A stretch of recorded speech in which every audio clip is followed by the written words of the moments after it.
नमस्कार। आज हम दुनिया भर में हो रही कुछ बड़ी घटनाओं पर नजर डालेंगे और ये समझने की कोशिश करेंगे कि अर्थव्यवस्था से लेकर मौसम और हमारी सुरक्षा तक सब कुछ एक दूसरे से कैसे जुड़ा हुआ है। तो चलिए इन दिलचस्प कड़ियों को जोड़ना शुरू करते हैं और देखते हैं कि ये सब मिलकर हमारी दुनिया की कैसी तस्वीर पेश करते हैं। सबसे पहले बात करते हैं वैश्विक अर्थव्यवस्था की। हाल ही में अमेरिकी केंद्रीय बैंक के कुछ संकेतों ने दुनिया भर के बाजारों में, खासकर एशियाई बाजारों में, एक नई उम्मीद जगा दी है।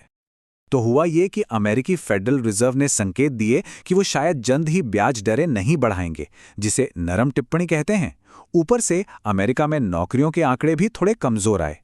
अब निवेशकों के लिए इसका सीधा मतलब यह है कि अमेरिकी अर्थव्यवस्था में शायद उतना फायदा ना मिले, इसलिए वे अपना पैसा एशियाई बाजारों जैसी जगहों पर लगा रहे हैं जहां बेहतर रिटर्न की उम्मीद है। और इसी उम्मीद का नतीजा है ये नंबर। ये कोई छोटा मोटा आंकड़ा नहीं है, बल्कि बहुत बड़ा संकेत है। बाजार के विशेषज्ञ अब 96.6% तक श्योर हैं कि अमेरिकी फेडरल रिजर्व सितंबर तक अपनी ब्याज दरों में कटौती कर देगा। सोचिए, इसका असर दुनिया भर की अर्थव्यवस्थाओं पर पड़ेगा।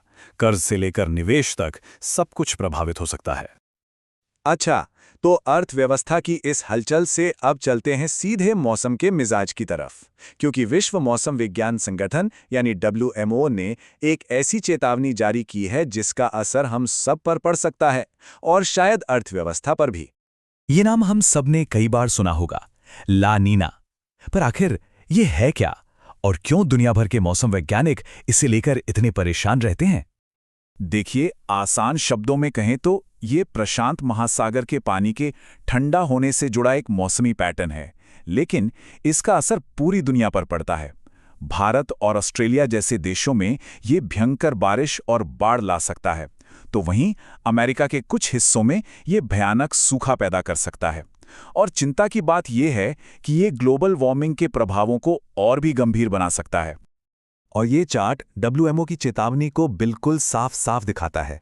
अनुमान यह है कि सितंबर से नवंबर 2025 के बीच ला नीना के वापस आने की संभावना 55% है, मतलब आधे से भी ज्यादा की संभावना। इसका सीधा मतलब है कि दुनिया के कई हिस्सों को आने वाले समय में खराब मौसम के लिए तैयार रहना होगा, जिसका असर खेती, ऊर्जा और सप्लाई चेन पर पड़ना तय है। तो हमने वैश्विक स्तर पर आर्थिक और जलवायु जैसे बड़े जोखिमों की बात की। अब जरा जमीनी स्तर पर आते हैं और देखते हैं कि कैसे एक शहर में किसी खतरे से निपटने के लिए तुरंत और कड़े कदम उठाए जाते हैं। भारत के चंडीगढ़ शहर में प्रशासन ने एहतियात के तौर पर सभी स्कूलों और कॉलेजों को कुछ समय के लिए बंद करने का आदेश दिया है। ये कदम किसी संभावित सुरक्षा खतरे को देखते हुए उठाया गया है, ताकि छात्रों की सुरक्षा सबसे पहले सुनिश्चित की जा सके। तो ये बंदी कुछ ही दिनों के लिए है, और प्रशासन का साफ कहना है कि ये पूरी तरह से एक एहतियाती उपाय है, मतलब किसी भी अनहोनी से पहले ही सावधानी बरतना। स्कूल और कॉलेज तभी दोबारा खुलेंगे जब एक पूरी सुरक्षा जांच हो जाएगी, ताकि हर कोई सुरक्षित महसूस कर सके। तो जहां एक तरफ दुनिया जोखिमों और चेतावनियों से निपट रही है, वहीं दूसरी तरफ कुछ ऐसी चीजें भी हो रही हैं जो हमें एक साथ लाने और इंसान की उपलब्धियों का जश्न मनाने का काम करती हैं। आने वाले समय में खेल, सिनेमा और इनोवेशन के क्षेत्र में 3 बड़े आयोजन होने वाले हैं। फिलीपींस में वॉलीबॉल वर्ल्ड चैंपियनशिप, दक्षिण कोरिया में बुसान फिल्म फेस्टिवल और जापान में वर्ल्ड एक्सपो। ये सभी दुनिया को एक सकारात्मक दिशा में देखने का मौका देते हैं।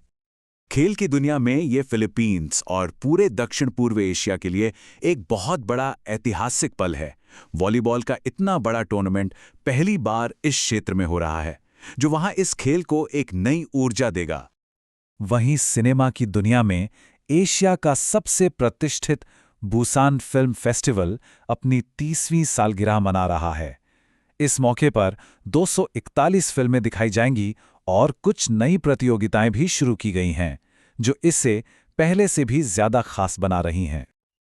और अगर हम भविष्य की ओर देखें तो 2025 में जापान के ओसाका में होने वाले वर्ल्ड एक्सपो का थीम बहुत ही प्रेरणादायक है, हमारे जीवन के लिए भविष्य के समाज का डिजाइन करना।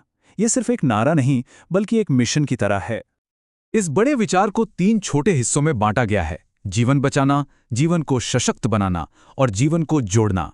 ये तीनों विषय सीधे तौर पर यूनाइटेड नेशंस के सस्टेनेबल डेवलपमेंट गोल्स से जुड़े हैं, जो जलवायु परिवर्तन और स्वास्थ्य जैसी चुनौतियों का समाधान खोजने और एक बेहतर भविष्य बनाने पर केंद्रित हैं। तो जब हम इन सभी अलग अलग घटनाओं को एक साथ देखते हैं, अर्थव्यवस्था के उतार चढ़ाव से लेकर मौसम की चेतावनियों, स्थानीय सुरक्षा और वैश्विक उत्सवों तक, तो ये हमें सोचने पर मजबूर करता है। ये वैश्विक धाराएं हमारे साझा भविष्य को कैसे बना रही हैं और इसमें हमारी क्या भूमिका है। इन खबरों से अपडेटेड रहें। पसंद आए तो लाइक करें और चैनल को सब्सक्राइब करना ना भूलें।